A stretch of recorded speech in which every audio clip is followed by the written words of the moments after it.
Chicago's architectural legacy is no secret. With skyscrapers composing the iconic skyline, it might be hard to imagine how the Windy City once appeared before modern engineering. Hi everyone, Ken here. Welcome to This House. Today we are exploring the lost Gilded Age mansions of Chicago's Millionaire's Row. Hit that subscribe button to join me on this journey as we uncover America's lost architecture on This House. This video was brought to you in part by Babbel. We will hear more about our sponsor later in this video. When Chicago was founded in 1837, it quickly developed into a densely populated urban center, surrounded by prairies with wood-frame buildings stacked nearly one on top of the other. At this time, the city's wealthy elites were living in the center of downtown, but would not remain there for long. In 1871, a fire started southwest of the city, and due to an unusually dry season, the flames spread out of control, consuming over 17,000 buildings and leaving over 100,000 people homeless. In the aftermath of this devastating destruction, the wealthiest residents of Chicago planned a series of new enclaves along Prairieavenue and Michigan Avenue, outside of the city center. Here they built what were called the most expensive streets west of Manhattan's Fifth Avenue. The people who lived here were some of the most influential and powerful residents, not only of Chicago, but of the entire United States. Traveling from north to south, you would first see George Pullman's rambling Second Empire-style mansion, clad in Indiana limestone. George Pullman had risen to wealth as a prominent engineer after inventing the Pullman sleeping car and founding the company town of Pullman for his staff to live in. His house was the center of Chicago's social scene and regularly entertained parties of 400 people or more. The interior boasted everything he needed for entertaining, including a 200-seat theater, a bowling alley, and a billiards room. For his daughter's wedding, he had a palm room added to the house, with a 40-foot wide glass dome soaring overhead. While his house became a social hub, he wasn't the only one building to impress. In 1876, Marshall Field's house was completed at the staggering cost of $2 million, or the modern-day equivalent of around $55 million.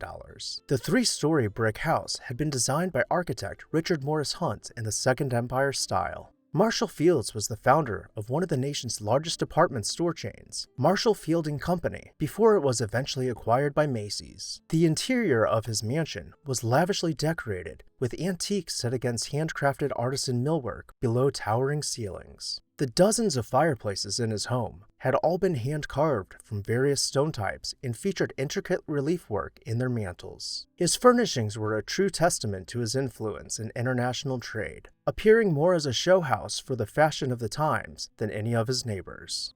Nearby, on Michigan Avenue, sat the house of Ferdinand Peck, a successful lawyer who hosted U.S. presidents and members of the British royal family for grand banquets. On the other side of the massive stone walls, the 1893 Columbian Exposition, also known as the Chicago World's Fair, was planned out in detail, with many of the buildings you are seeing now being conceived on the wingback chairs decorating his parlor. Down the street stood the towering 40-room brownstone mansion of John Cudahy, built in the Chateauesque style. It once featured a gilded ballroom, decorated with ivory accents, and was known for having elaborate tile work throughout. John made his fortune in the meatpacking industry, but was terrible at managing his finances. He earned and lost his fortune several times, forcing his family to live in squalor, sometimes starving in his marble halls. When Potter Palmer rose to wealth, he decided to build much further north, establishing the Gold Coast neighborhood. He became successful after running a line of grocery stores and later joining forces with Marshall Field in the retail industry. He became incredibly wealthy and spared no expense in building himself a castle. The house was fully staffed to ensure that the family never had to lift a finger, famously, not even opening doors for themselves. Their art collection was arguably the most extensive in Chicago, with works by Monet, Degas, Renoir, and Picasso hung in their grand galleries. The grandeur modeled by the Palmer family attracted other wealthy elites to the area. Next, we will see the home of Edith Rockefeller McCormick. She was the daughter of oil tycoon John D. Rockefeller and had more money than she knew what to do with. Edith was able to follow her dreams, including becoming a psychoanalyst and studying astrology. She was known to be a socialite who funded the arts and collected rare books for her private library, which was one of the largest in the nation. Her house was filled to the brim with antiques, which had once belonged to Napoleon Bonaparte, and other fine collectibles such as a Persian rug, which she had paid $125,000 for, or the modern-day equivalent of about $4.5 million. With so many expensive homes now lining Prairie and Michigan, the neighborhood began to fill in with more stately homes of Chicago's upper class, with brick and limestone mansions lining the streets. Then came the upper middle class, building large homes, filling in the empty lots to create a truly idyllic neighborhood. Residents continued to build luxurious homes until there was no space left to build. So what happened? Why doesn't Chicago still look like this today? We will find out after a quick word from our sponsor.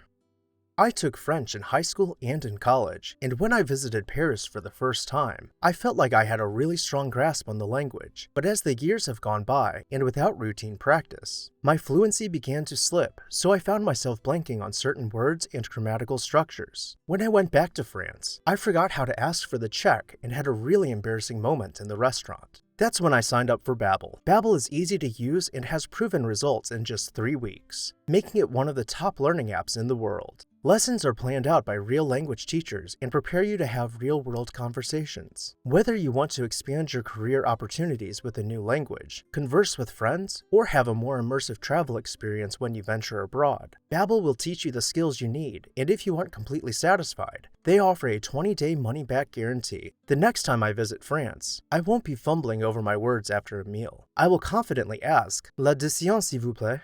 Babbel has a special offer for This House viewers. Get 60% off on your subscription. Click this link to start learning a new language today. Which language will you start learning today? Let me know down below in the comments section.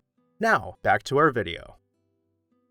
By the turn of the century, the neighborhood had become densely populated. Cars were now being used in favor of horses, and exhaust was staining the once beautiful homes with soot.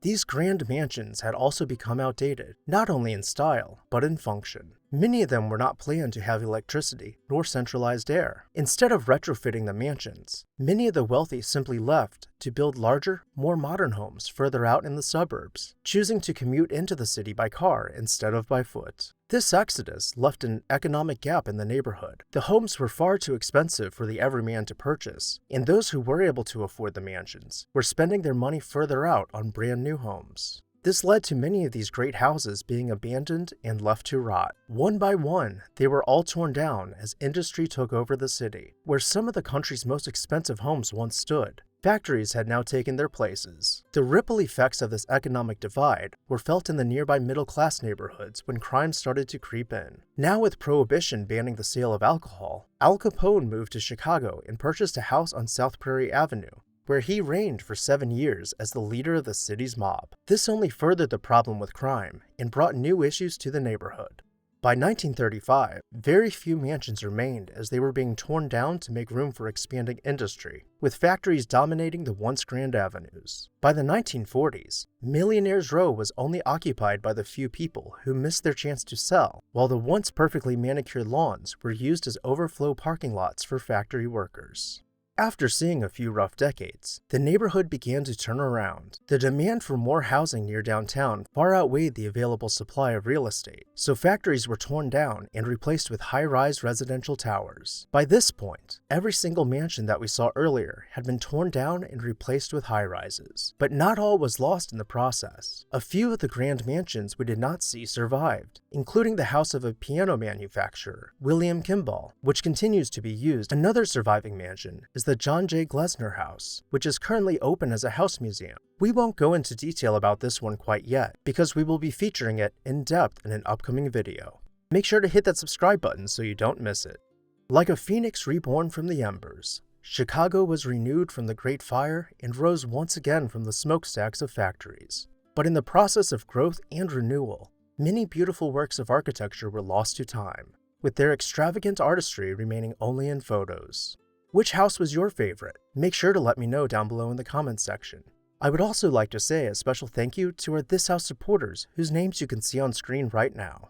If you would like to see your name on this screen and support the creation of these videos, please consider joining our membership program today. I'll see you next time on This House.